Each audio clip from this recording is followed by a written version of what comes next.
Se você me perguntasse semana retrasada, talvez semana passada, pô, qual é a sua atividade profissional? Eu diria na semana passada ou retrasada que eu era um conceituador. Mas a gente vai melhorando, né? Vou repetir aqui, a Fernanda Pompeu, quando ela fala que a gente vai aumentando a clareza, na verdade a gente vai organizando, né?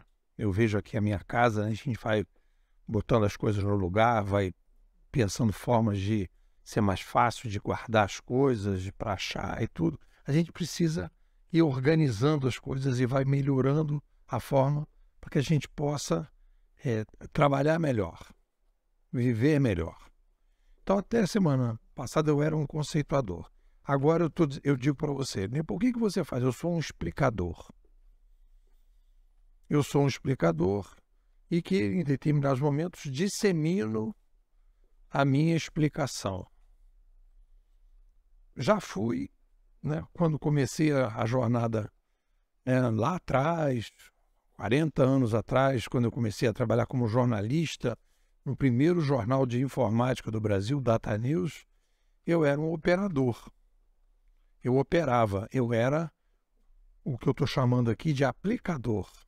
Eu aplicava metodologias e explicações que alguém tinha feito. Fui para a universidade, o professor que começou a me dar aula era um disseminador das explicações, era um difusor das explicações.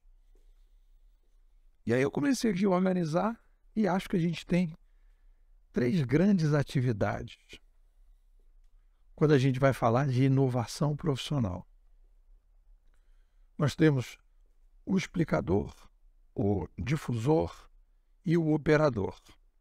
Então, quando eu comecei a trabalhar, eu era um operador, eu era um aplicador das explicações e das metodologias sugeridas pelos explicadores. Não tem como fugir disso. E aí, num determinado momento, eu recebi convite, né, já comecei a dar aula ali, comecei a disseminar determinadas ideias, formas de agir, de pensar, que a gente foi desenvolvendo ali. Lá no Alternex, isso já há 30 anos atrás, que eu comecei a dar aula ali. E depois eu fui para aula para pós, e da pós eu comecei a refletir, escrevi meu primeiro livro. E quando vi, já estou agora lançando o 4º livro, Civilização 2.0, esse ano. E já estou, então, dentro da ideia do disseminador, eu passei para conceituador. E do conceituador, agora eu digo que o conceituador é um explicador. E aí fica fácil da gente identificar qual é a nossa atividade na inovação profissional. O explicador é o início de tudo, né? Quando eu, por exemplo, comecei a entrar dentro dessa ideia, né, mais abstrata, procurando explicações sobre o digital, eu conheci o meu padrinho explicador, que foi o Pierre Levy. Eu lia e nada daquilo que eu lia, eu falava, cara, isso tem lógica, isso tem lógica, isso tem lógica. Eu não via lógica.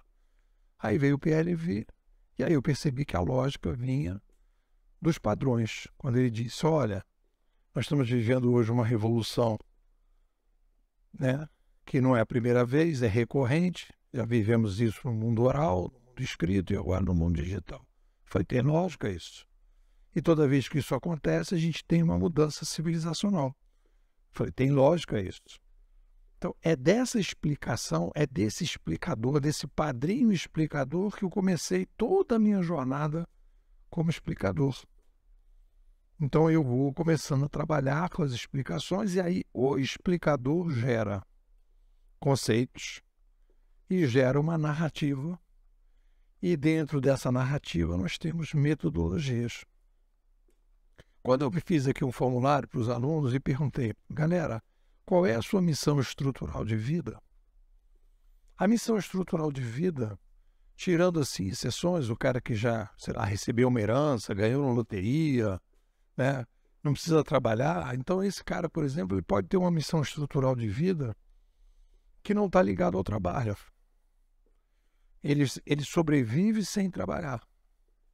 Mas o ser humano, diferente dos cavalos, que agora voltaram aqui para frente da minha casa, tem um terreno aqui, e de vez em quando eles botam os cavalos para pastar aqui no terreno, eu fico olhando para aqueles cavalos e vejo o cavalo, ele come grama o dia todo. Não sei quantos quilos de grama ele precisa comer, mas é muita grama. Mas o cavalo não está trabalhando, ele pode puxar charrete, ele pode levar o fulano de lado para o outro, mas o cavalo, objetivamente, ele não precisa trabalhar para sobreviver. Se deixar ele no meio de um campo, de uma relva, ele vai comendo aquela relva ali e vai embora. Nós não. A gente precisa gerar a comida, a gente precisa, mesmo o cara lá, o agricultor, ele vai ralar para poder comer, porque ele não come, que nem o cavalo, direto, uma grama direto. Ele não se alimenta direto, ele já tem uma sofisticação, então a gente precisa trabalhar para sobreviver. Então a missão estrutural de vida precisa, de alguma forma, estar ligada ao trabalho. Por quê? Você torna sustentável a sua vida. Você vai fazer uma atividade profissional e essa atividade profissional vai manter você estruturado para você poder ganhar seu dinheiro e poder fazer as coisas.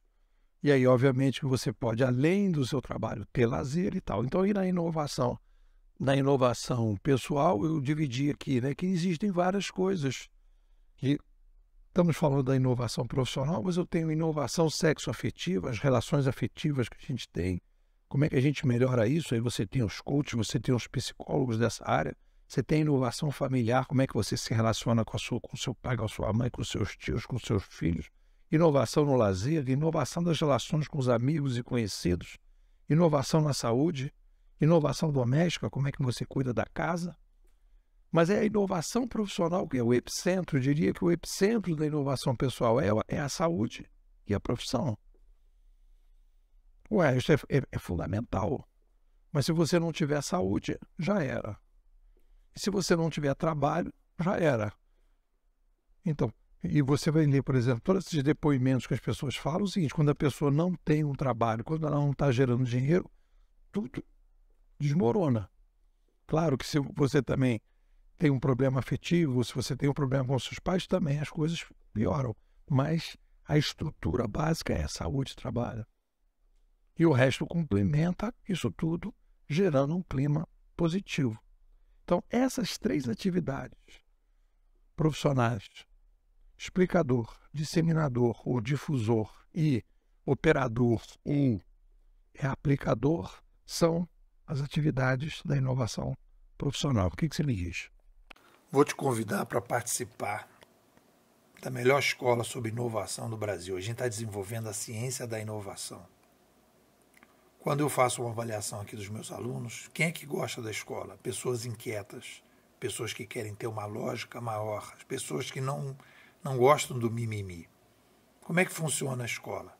Não tem turma, não tem certificado, as pessoas entram e vão ficando, vão recebendo áudios todos os dias, 8 minutos os áudios externos e 11 dos áudios internos. Tem acesso ao texto sobre ciência da inovação dividido em 3 camadas: inovação civilizacional, inovação organizacional e inovação pessoal. A gente vem desenvolvendo essa nova maneira de pensar a inovação de forma mais consistente dentro do ambiente do diálogo científico. Quanto é que custa isso? Bom, o preço da nossa imersão, de quem começou, foi 700. Teoricamente seria 600 agora que já passou o primeiro mês. Mas estou fazendo uma promoção em que você vai experimentar a escola, você vai pagar R$100, vai ficar um mês com a gente e, se gostar, você complementa o restante, que seria 400, uma promoção de 400. Então você vai pagar 500, mas dá uma entrada de 100, se gostar, paga mais 400. E fica na escola até o final de junho. Com isso, você vai conseguir ter uma visão sobre o cenário mais ampla, baseado na antropologia da sobrevivência, nas revoluções de mídia, como é que as dificuldades que as organizações estão tendo na área da inovação e as dificuldades que as pessoas estão tendo na área de inovação nesse novo cenário. O que você me diz?